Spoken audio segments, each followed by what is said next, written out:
गांधीनगर गृह निर्माण सोसाइटी की बड़ी जीत और शासन को लगा झटका। दूसरी अपील खारिज। 7 दशक पुरानी 441 एकड़ जमीन से जुड़ा है मामला। 1949 में मध्य भारत सरकार ने गांधीनगर सोसाइटी को दी थी जमीन।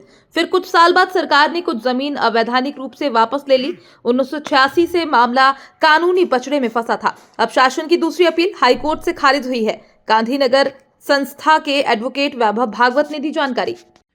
एक्चुअली ये मामला बहुत पुराना है, 1986 से चल रहा है।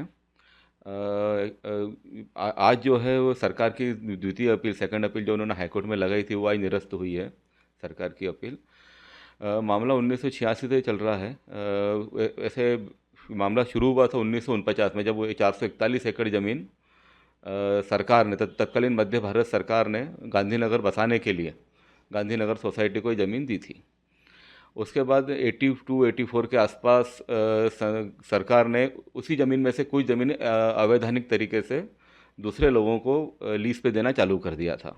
इसलिए संस्था ने दावा लगाया कि हमको स्पेशल पट्टे पे ज़मीन दी हुई है और जो सरकार ने संस्था की भूमि दूसरे लोगों को दे दी है वो वापस पाने के लिए कब्जे की डिक्री न्यायालय से मांगी थी। तो जो दावा था वो हमारा संस्था के पक्ष में निर्णित हुआ। संस्था के पक्ष में कोर्ट ने डिक्री कर दी। उसके खिलाफ सरकार ने फर्स्ट अपील लगाई, वो फर्स्ट अपील उनकी खारिज हो गई। उसके खिलाफ सरकार ने 2007 में सेकंड अपील लगाई थी पहले। वो सेकंड अपील 2010 में रिमांड हुई। 2010 में रिमांड होकर उनको वापस बोला ट्रायल कोर्ट को कि आप सारे बिंदुओं पर पुनः निर्णय लें। उस पर पुनः निर्णय लिया गया और उसके बाद संस्था के दावा खारिज कर दिया गया था। उसके विरुद्ध संस्था ने प्रथम अपील की थी जिला न्यायालय में।